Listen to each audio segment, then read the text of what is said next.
One of my longtime obsessions as a policy reporter is the question of wealth. Most of American politics, most of American economic policy, I would say, is about the question of income. What wages look like, whether they're rising or falling, for whom. When we talk about inequality, we're typically talking about income. But wealth is as important, I think maybe more important. We don't measure it as well, but it says more about what a family, what a person can actually do under duress. It says more about how they can invest in their future. It says more. Knowing their wealth can often tell you a lot more than their income can about the long-term prospects of that family.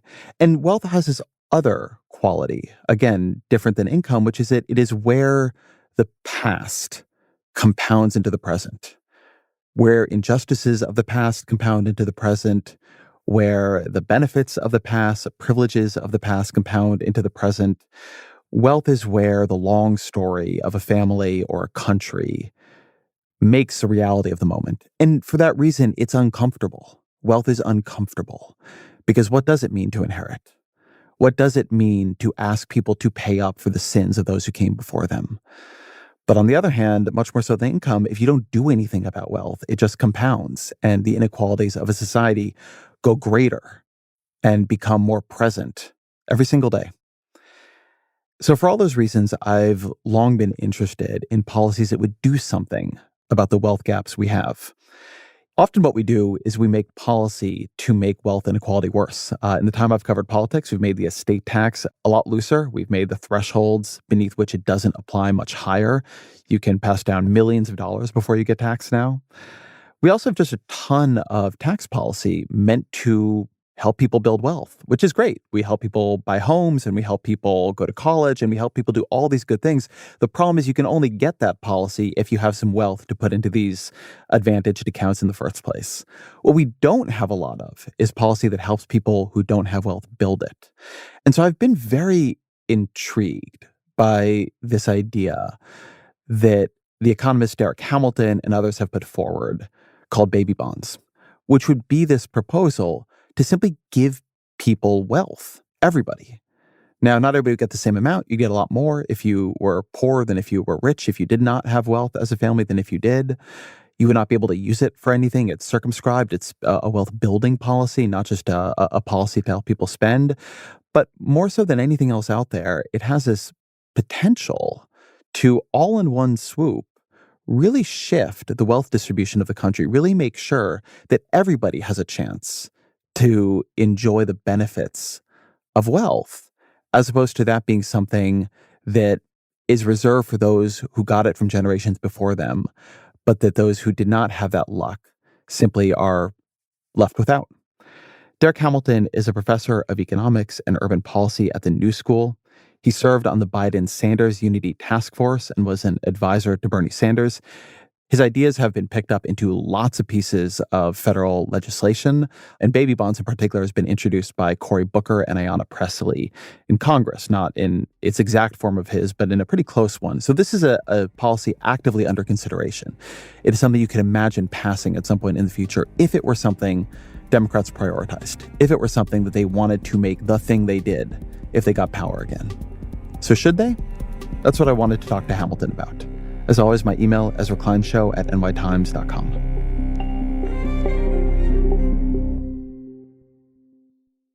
Darrick Hamilton, welcome to the show.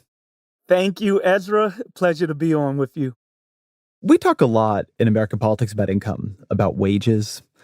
But something you write that sticks in my head is that, quote, wealth is the paramount indicator of economic prosperity and well-being.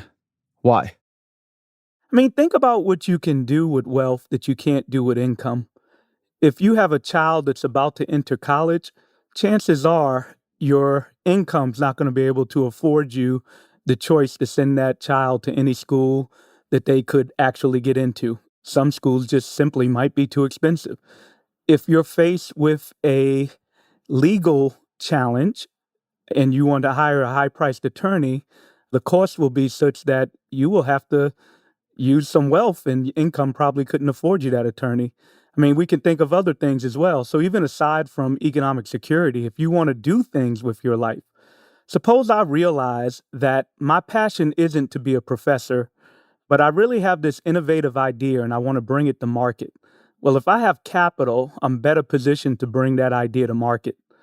If I want to move and purchase a house somewhere, basically the point is that wealth affords you economic agency in ways that income does not.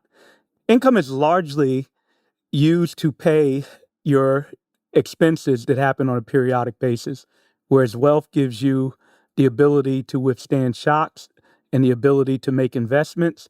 Ultimately, wealth gives you choice in ways that income does not. There's a line I've seen you use that brought to mind where you and co-authors talk about wealth as being a way to fully participate in the market. What do you mean by that? Think about income. If you are a worker, you can't just simply decide that you want to leave your job and do something else.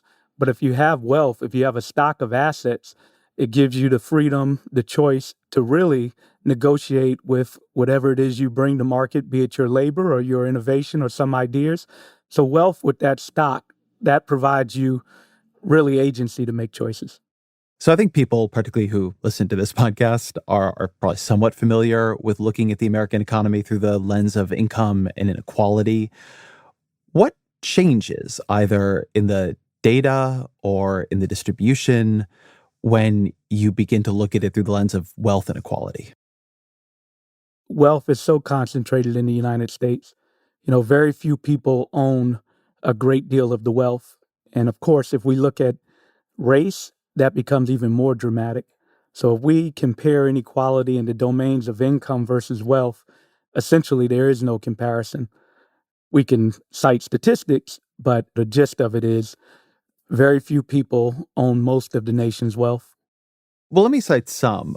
You cite numbers from 2019 that suggest the top 10% of households own about 70% of all wealth, 70%.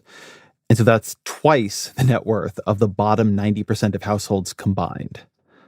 This is one of those places where I think if you marinate in it for long enough, you begin to really feel the unfairness in the economy. For income, if you want more of it, you have to go out and work for it. You have to go lift a box or have a new idea or write marketing copy or something. But wealth isn't like that. What you got to do to get more money from wealth is just let your money go out there and make money on its own. So the number here that I think is really striking is real household income, the money people work to get. It grew by about 30% between 1989 and 2018. The S&P 500 grew by about 400%. So if you're working a job and getting raises, you can make more money, right, over decades. But if you just had enough money that it could sit there in the S&P 500, it went up by multiples, and you didn't really have to do anything new to get that at all. So this gets to something that's become very famous in policy circles in the last couple of years, which is Thomas Piketty's famous R is bigger than G equation. So I was hoping for folks who aren't familiar with it, you could walk through it. R over G. All right. So You sound excited already. the rate of return to capital has grown and continues to grow at a much faster rate than overall growth.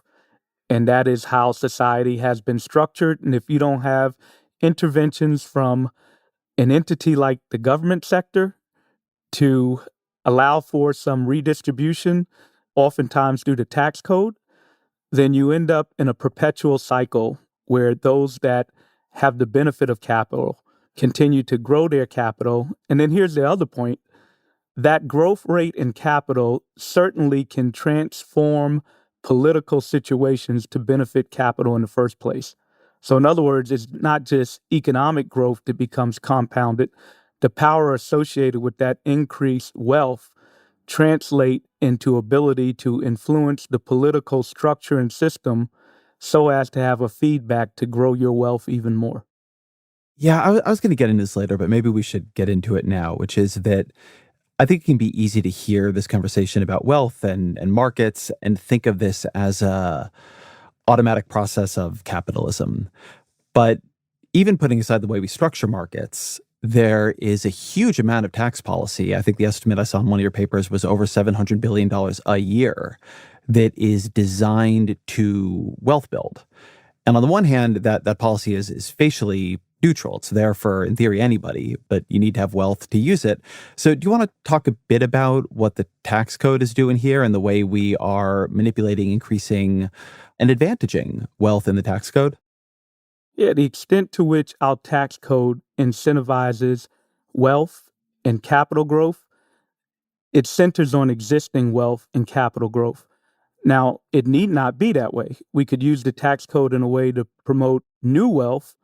There's the famous study called Upside Down that came out of Prosperity Now that shows that we spend about in excess of $700 billion dollars in promoting asset development in the United States. And what are things associated with asset development?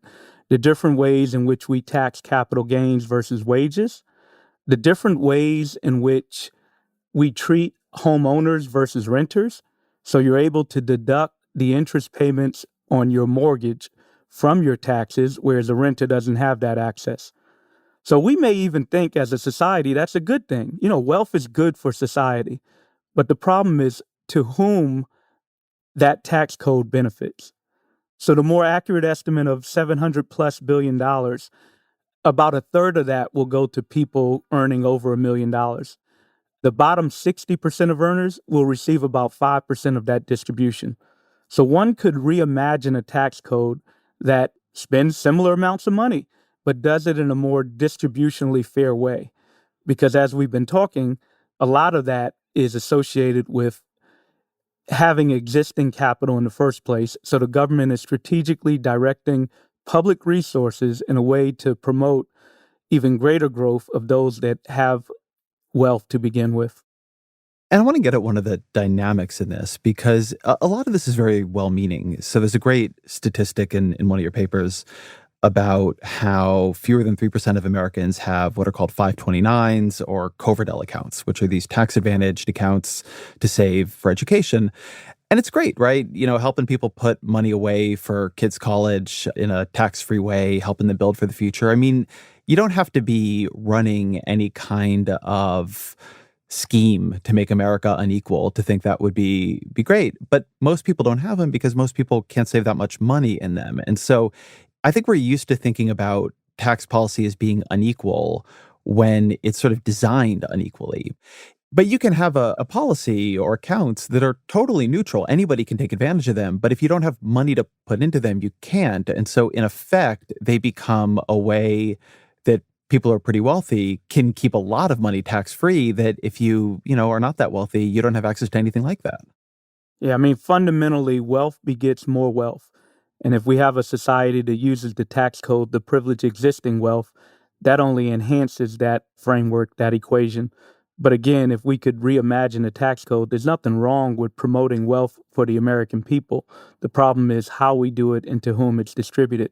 So if we set up structures, incentives, and straight up grants that allow people to get into an asset that can passively appreciate in a more egalitarian way, that would be better. You know, that same amount of money could be used to facilitate a down payment for somebody to get into home ownership who otherwise wouldn't get into home ownership. And it's still growing the nation's saving and wealth, but doing it in what I would say a more fair, just, and even productive manner. I'm going to put a pin in that because I want to get to that policy, but I want to go through a couple more pieces of the wealth context first. And one thing here that I want to be careful about, we keep talking about wealth as if it's one thing. And the examples we've used so far are things like stocks and homes. But the composition of wealth, I mean, what we measure as wealth includes a lot of things. And the composition of what wealth people have changes as you go up and down the class ladder.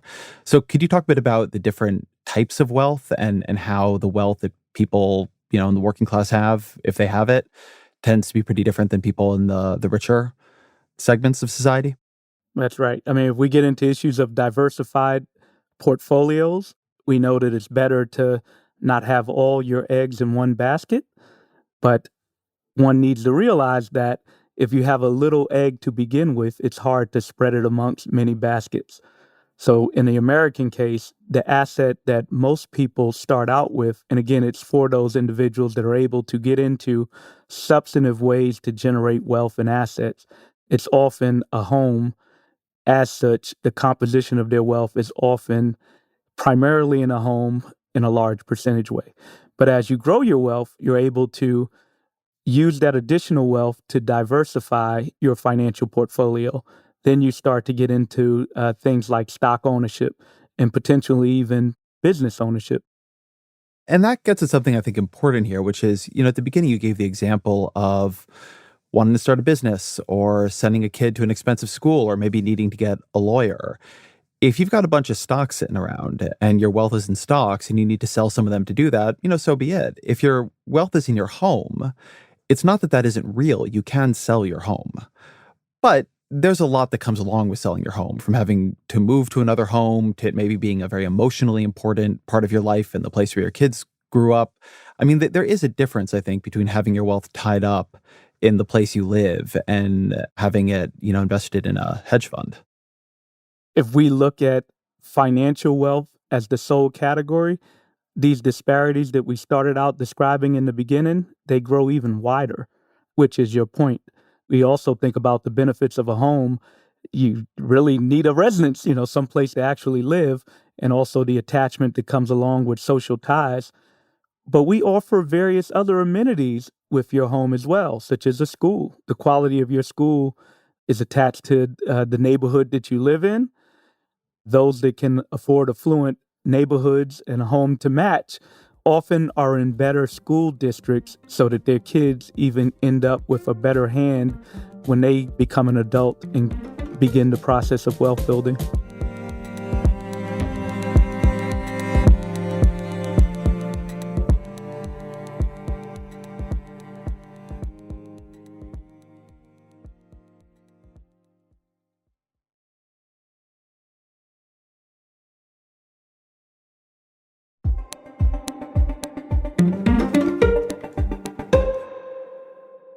We've talked here a bit about wealth inequality and wealth composition.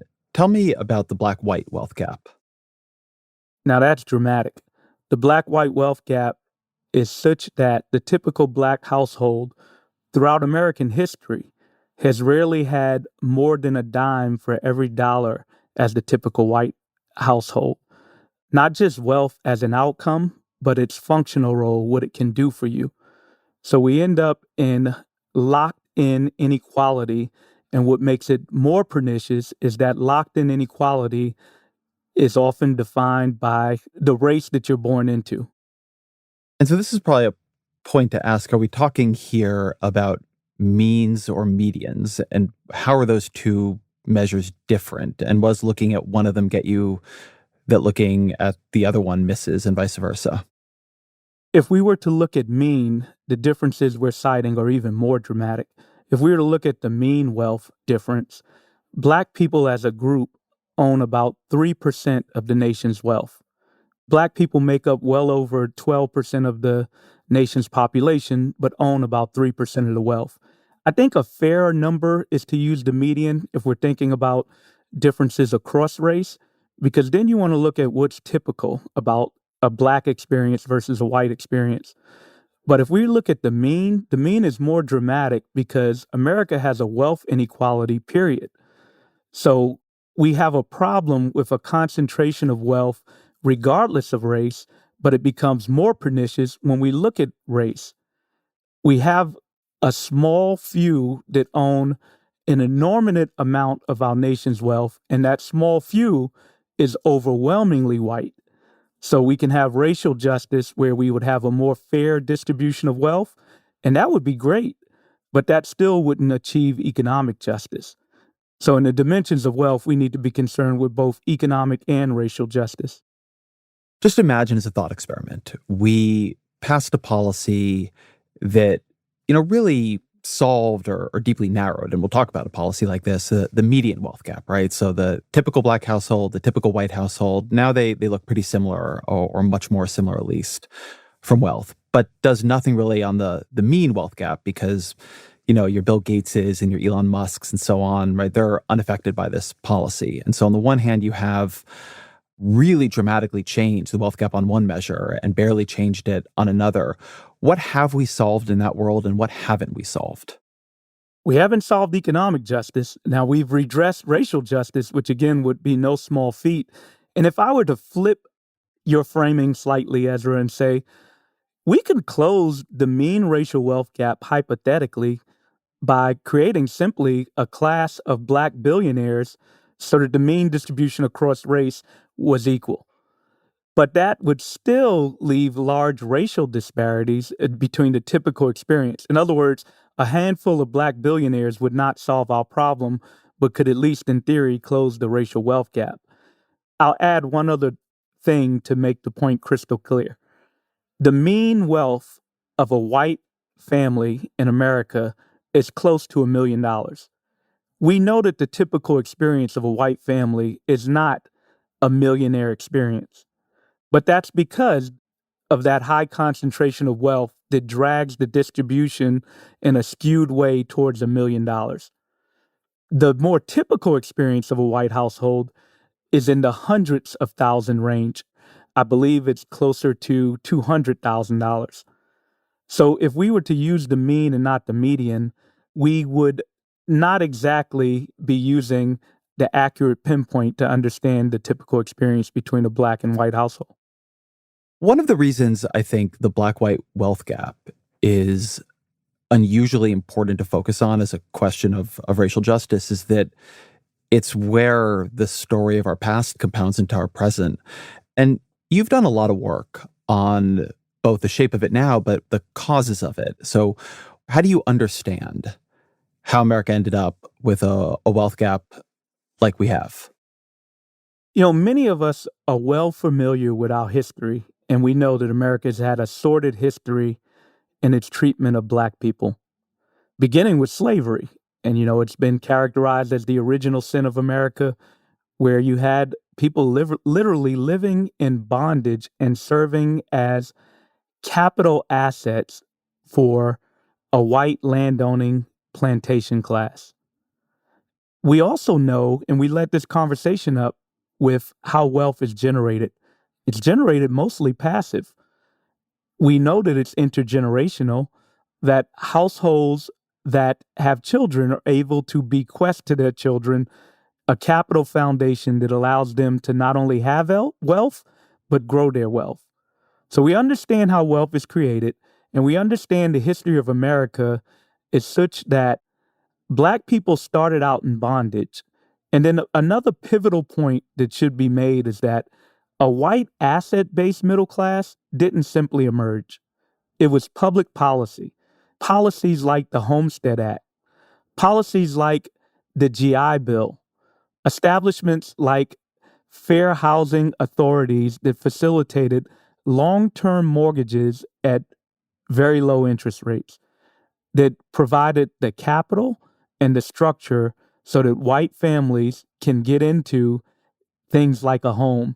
And in the case of a GI Bill, a college degree without the albatross of educational debt to get into a managerial professional occupation. Ira Katznelson has a phenomenal book called When Affirmative Action Was White, which really lays this out. What Ira Katznelson also describes in this book is the ways in which that policy was designed, or that set of policies were designed, implemented, and managed that benefited white people and to a large extent excluded black people. So let's give an example. Imagine a Jim Crow context for which one is trying to apply their GI Bill to purchase a home in an area. Well, the choice set that you have to purchase a home is much more limited if you're black. The access to go to a bank and receive a loan to provide a mortgage associated with that initial capital is very different if you're black.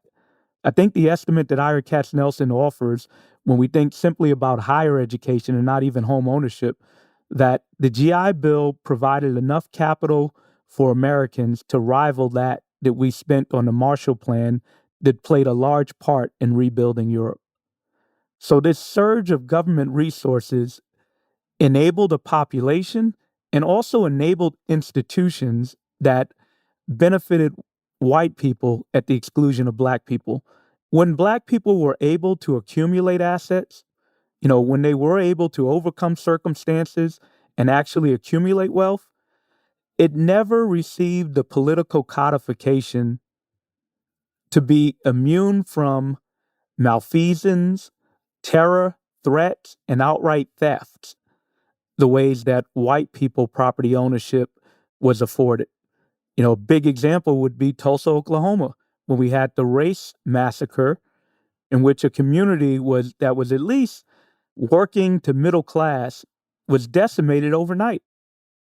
And then, of course, this was not isolated. There were many examples where physical destruction, even if it's not leading to the actual physical terrorism that decimated Tulsa, Oklahoma for Black people, the threat of violence, the fear, the threat that if you don't engage in a certain way, if you don't act a certain way, if you are not kept in your place, you literally could lose your life.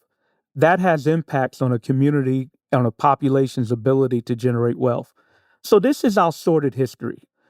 But what is important for this conversation that we're having, Ezra, is that the paramount indicator of not just economic security, but economic agency in one's life has been structured in America through public policy such that we have this large gap of about one dime for every dollar, which is an implicit economic indicator of our historical past. One statistic I've seen you use that I find unbelievably striking here, because I think the myth in America, the belief oftentimes is, look, you get a college education, get a job, you get ahead. And that's available to anybody now, even if it always hasn't been. But something that you and co-authors have found is that households in America headed by white high school dropouts have more wealth on average than households headed by Black college graduates. That's pretty remarkable. And that's the beauty of trying to describe that we have structural racism in America. You can simply point to descriptive indicators that we all associate as the keys to success and find out that not only do we have disparities across race at various indicators of whether you're married, not married, highly educated, not highly educated, formerly incarcerated, never been incarcerated, but these disparities grow as we move up into higher status indicators. So the disparities across wealth get larger at higher levels of education. The disparities across wealth don't subside when people get married, they actually get larger. With the statistic you cited earlier, you can look at the highest status indicator for Black people, like a college degree, like being married, or whatever the domain we want to look at, and look at the lower indicator for white individuals and see that in something like wealth, the disparities are often such that the white person is better off in wealth than the Black person, even though the Black person has the highest status indicator. It dispels this myth, this notion that all you have to do is do these things and you'll be fine. Of course, within group, more education is associated with better outcomes, but across groups, the disparities remain and even get larger. And that's not a coincidence, that's a structure. One point you've made is that one thing you see in the data is that a reason it's often hard for Black families to build wealth, and this gets to this whole broader context you're describing, is that as they do build wealth, there are more people who need their help in their communities and their families. And so there tends to be more, if you're somebody who, you're part of a middle class or upper middle class family and you get some money, odds are the people around you don't need it that much. But if you're somebody who's the only person in your family who's got into college and it was a huge effort for the family to put you through college, and now, you're a doctor, let's say, but a lot of people around you don't have much and they need help with medical bills or fall behind on rent or whatever, and you need to help them, that puts a brake on wealth accumulation that somebody from a wealthier family just doesn't have as much of. I was curious if you could talk a bit about that dynamic and what you see of it. And of course, that's personal. I've been able to acquire resources in ways that other people in my family have not, both immediate as well as extended family. And I well understand the demands to want to provide for others so that they can have a good economic experience and not be vulnerable. Altruism isn't the problem. That's a good thing. But it's a problem that these structures of inequality extend well beyond the individual, but have large spillover effects as well. So one thing I take from all this is that it's just really hard to change wealth distribution, that you actually need real policy to do it. And just something we were talking about earlier, we have put a lot of policy into place to do it. We have all these tax breaks. We've also cut the estate tax a lot over time. So we're taxing wealth a lot less than we have at other points in American history. But you have a pretty big policy idea that has been taken up in Congress that would do quite a bit here, called baby bonds. So tell me about the baby bonds concept. Baby bonds just recognizes the ways in which wealth is generated. Wealth begets more wealth. We know that the difference between low wealth and high wealth individuals began with capital. So what baby bonds does is it provides a birthright to capital. It says, irrespective of the economic situation in which you're born into, we will endow you with capital such that when you become a young adult, you can purchase an asset that provides that passive savings, that passive appreciation where you get economic security, you get economic agency that comes along with wealth as a birthright. So how much capital are we talking about? Conceptually enough so that the individual, when they become a young adult, can be able to get an education without debt, have a down payment to get into a home, or some capital to be able to bridge with a business loan to start a business. That's the idea. The program is structured such that the average account would be about $25,000, but they could rise upwards to $50,000 for those that are born into the most wealth poor family. Now, that's the policy described at the federal level. If we think about state level policies where they don't have the purchasing power that the federal government has, they are constrained in an annual way based on their budgets. We've seen places like Connecticut be able to come up with an endowment of about $3,200 for all Medicaid born babies. So Connecticut, Washington, D.C., and various other states, they're not waiting on the federal legislation. They're beginning to try to redress intergenerational poverty given the constraints of their fiscal budgets with as little as $3,200 at birth. And that $3,200 at birth, it'll be managed similar to other state pension programs where the treasurer of those states or those localities try to grow the accounts as large as possible. And there are estimates that in the case of Connecticut, a child born into poverty, as measured by being a Medicaid birth, could have about $10,000 when they become a young adult to contribute towards some down payment, some nest egg so that they can build wealth. Let's hold on the bigger proposal, the federal proposal, for a minute, the one that could be up to $50,000 for somebody born into the most wealth poor households. So as I understand it, there are strictures on what you can use that money for. You know, you could use it to go to college, you could use it to buy a house. You couldn't use it, I guess, to invest in Bitcoin or to fund your gaming habit or to buy a gym membership or just to help out your family members, right? I don't want to put this all as leisure spending. Why? Why not trust people to spend the money the way they need to spend it? And let's be fair, this policy will not be, I'll use this word again, the panacea to redress all of the economic insecurity that we have. There is the difference between income and wealth, and both are critical and important for individual, family, and community well-being. So the program is restricted not to be paternalistic, but to ensure that it's being promoted in a way to actually build wealth.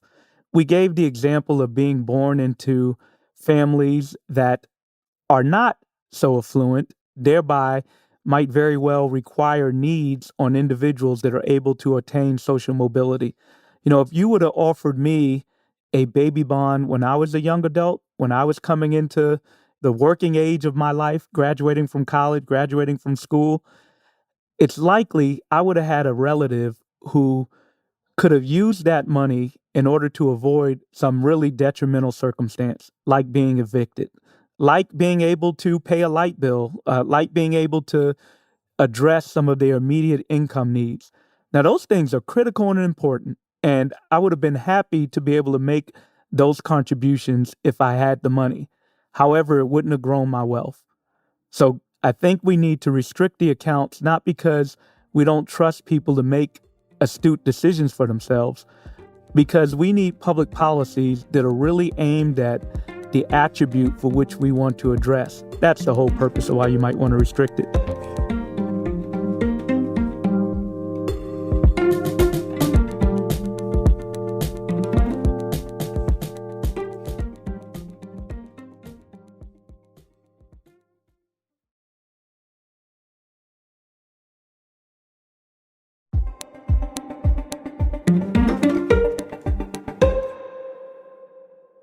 So in the first part of our conversation, we talked about the size of wealth inequality in America. We talked about the black-white wealth gap in its mean and median forms.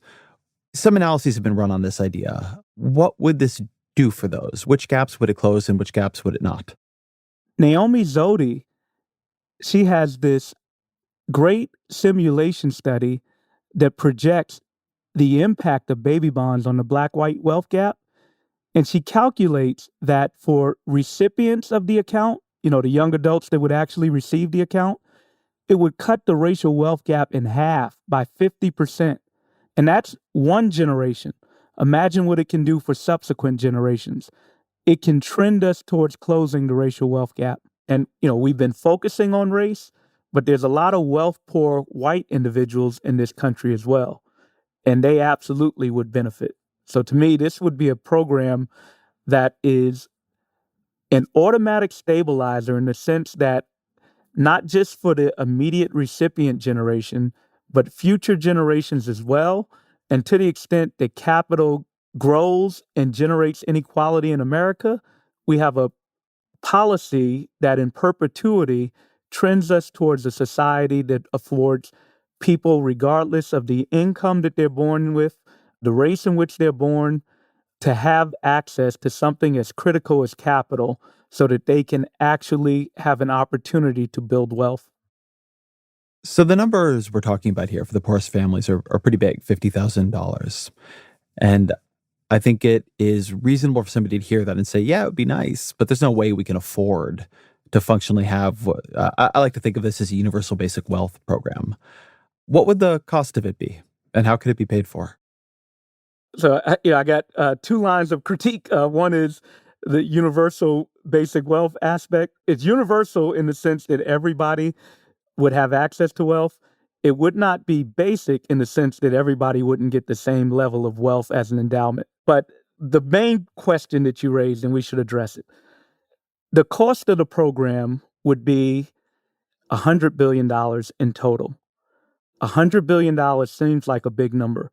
$50,000 to the most wealth poor person seems like a big number, but we need to put that number in context. Let's put that number in the context of one of the ways in which we began this conversation. The federal government is already subsidizing the assets of American people to the tune of well over $700 billion a year. So we actually can afford to pay for this. I mean, we actually have already spending in effect that's promoting asset development. So with the existing pool of resources that we're using in the tax code, we could take a portion of that and do something as dramatic as redress these problems that we started off talking about, this massive wealth inequality that we began with, this racial wealth gap that has been structured in an immoral way since the inception of our country. So to me, there's a lot of good news for $100 billion. We really can achieve an egalitarian society that affords everyone the benefits that come along with wealth. I think one worry here would be, so imagine we pass it tomorrow. You have this generation of kids, when they turn 18, they have 50,000 or 50,000 that's been growing in the markets, more or less depending on where they started out. And now all of a sudden you have this profusion of, say, higher ed educations, that know there's this whole generation that's about to graduate with more money, particularly people who maybe wouldn't have had access to places like them beforehand. Or, that all these people have money burning in their pockets and they want to try to convert it to money they can use. So, somehow maybe they could pull on a house, but they can't spend it on many things. You can imagine two things happening here. I think one is a lot of predation, and the other is inflation. And I think that's a particular concern in higher education, where we've seen that before, where if there's a lot more money people can simply spend on higher education, the higher ed organizations raise prices and figure out ways to part people with that money without necessarily giving them a lot more for the dollar. So when you're talking about a big bang policy like this, how do you make sure it doesn't just get eaten up by highly informed, clever, and not even always malicious, just self-interested actors? I mean, Ezra, I think you're spot on with that question, and I think it's a huge concern. We know history has taught us that two forms. One is if we know there's going to be a cash infusion into a population, a great deal of individuals, corporations, and other institutions are going to figure out ways in which they can usurp some of those resources in order to benefit themselves. And the potential biggest predator in this program very well could be universities and colleges that simply inflate their tuition to absorb the accounts in a way that it doesn't have a real effect. So to redress that, you will definitely need to include financial protections in the program. One of the benefits of, say, the investments going towards a home, it wouldn't be enough resources to literally purchase a home. It will require some form of a mortgage. So through federal protections to define what are the criteria to receive that mortgage and the criteria by which banks and other financial institutions could issue that mortgage, that becomes another check by which government can regulate the program in a positive way. Similarly, if you go get a business loan, you can't get a loan for just any businesses. There's some criteria. So that becomes another implicit check to redress some of the potential financial malfeasance, especially if government regulates the type of loans that can be coupled with the account. Let me also say that it would be great if this program was coupled with other programs like tuition-free public education. I think in the 21st century, we need things well beyond baby bonds. We need a package of public goods aimed at ensuring that people have the essential resource without which they simply are vulnerable. And capital is clearly one. And in the 21st century, not just a high school degree, but a college degree becomes another essential element. So if you had tuition-free public universities, that would be a constraint on tuition costs that could avoid some of that inflation that you've been describing. And then one other feature of the program, I don't think we should require people to use the accounts once they turn 18. Indeed, there should be provisions for an account that provides a normal rate of return and be accessible for when the child becomes an adult and also is ready to use the account. So another criticism is wealth inequality is bad, wealth concentration is bad, but for everything we talked about earlier, there are distinctive dynamics to the black-white wealth gap that reflect specific historical horrors visited upon Black Americans. And so a race-neutral policy simply isn't the right way to approach that. How do you think about that? I'm an advocate for reparations. I think reparations and baby bonds address complementary things, but not the same things. Reparations is a retrospective, racially just program that does two things. It requires atonement. It requires truth and reconciliation. It requires the federal government to take public account and atone for the state complicit malfeasance that have taken place in the past and led to the conditions that exist today. So that's not empty. That's valuable because a lot of the rhetoric by which we make policy today is grounded in narratives and norms. And it's often grounded in narratives and norms that position Black people as deadbeats, as welfare queens, as predators themselves, as undeserving, undesirable, as a drain on public budgets. Now, of course, that doesn't just affect Black people, that limits our ability to deal with white poverty as well. So that reparations leads to a different framing and understanding of both poverty and inequality that not only offers dignity to a population that has been stigmatized, that has been demonized throughout American history, but also creates new pathways and understanding and a more accurate and a more just way of thinking about poverty and inequality, not just for Black people, but for all people going forward. Whether we're ready for it today or ready for it tomorrow, we should commit to it and commit to it as a movement because it is the right thing to do. That should be reason enough. But it will not be enough to really provide for the economic security and the access to wealth in a forward looking way. It will redress the past and it will put Black and white people on far more even keel in both economic and political contexts. But we know what capital does. Capital consolidates, iterates, and it excludes. In other words, wealth begets more wealth, and wealth builds upon itself. So even if we redress the past, going forward, capital will concentrate amongst certain entities in American society, and we need a natural stabilizer. We need an automatic stabilizer. We need a public policy that in perpetuity ensures that everyone has access to a capital foundation, particularly in their formative years of being a young adult, so as to build wealth. We need to go well beyond subsistence programs, which are critical and necessary, but really will not build wealth. Let me ask about one final example before we wrap up here, which you talk about in your paper, which is Seed OK, the Seed for Oklahoma Kids experiment. They were put in, for at least for a treatment group, $1,000 into a 529 savings account, the kind of account we talked about earlier for pretty poor kids. And then they tracked what happened to that treatment group and their parents against groups that didn't get that $1,000. What did they find? There are great lessons from that Seed OK experiment that could inform us about baby bonds. In addition to the wealth building attributes associated with baby bonds, the Seed OK showed us that families knowing that their child is going to receive this endowment when they become a young adult invested more in that child, tried to promote that child to double down on their education. Children had better grades as a result from that endowment than they otherwise would have without that endowment. Children had better outlooks on life. They had higher aspirations, knowing that they were going to receive that account when they became an adult. The good thing about baby bonds is it has spillover effects well beyond promoting the wealth of an individual that receives the account. It can literally change the horizon by which poor families and Black families engage with the state.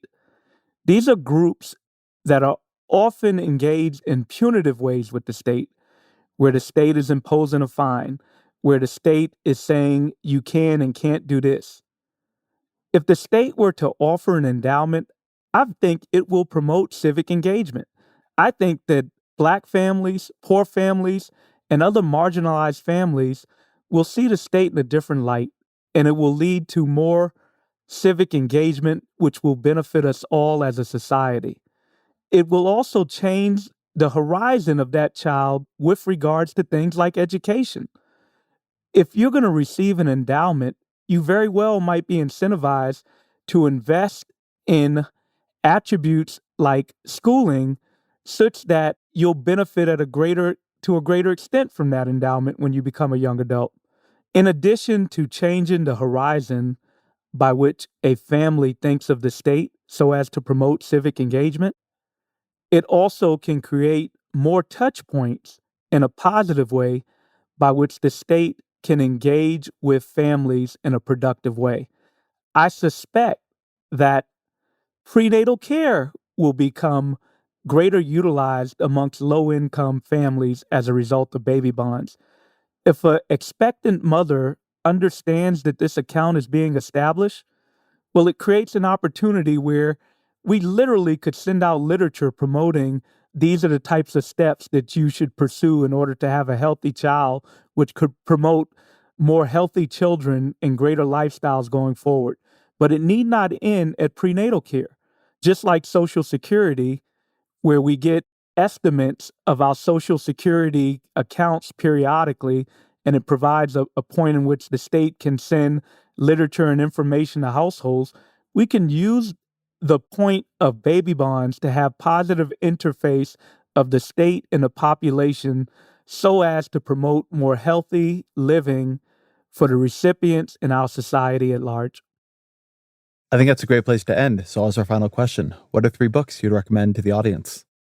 3 books. Well, you heard me talk about When Affirmative Action Was White by Ira Katz Nelson. I mean, that is foundational for me. It's foundational for me because it demonstrates what government can do in order to promote the human rights of all of us, to promote a great society for all of us. The lesson from Affirmative Action Was White was that if we're going to do it this time, we need to make sure that we design, implement, and manage the policies not in an exclusive way, but in an inclusive way.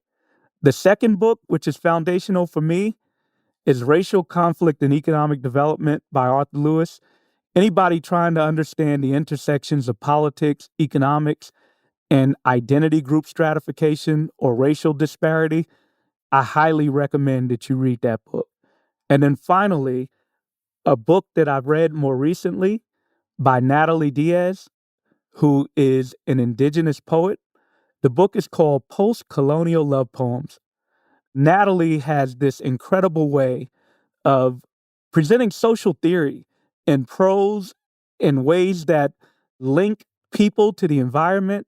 It has had huge impact in my understanding about society in general, and it did it with poetry in a way that words themselves matter in our understanding and are critical if we want to come up with social policies to move to a better society.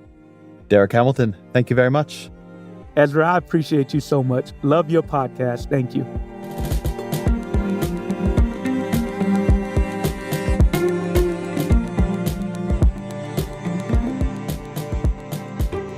This episode of The Ezra Klein Show was produced by Emma Falgau, fact-checking by Michelle Harris, mixing by Jeff Geld. The show's production team includes Annie Galvin, Roger Karma, and Kristen Lynn. Original music by Isaac Jones, audience strategy by Shannon Busta. The executive producer of New York Times Opinion Audio is Annie Rose Strasser, and special thanks to Afim Shapiro and Christina Siemielewski.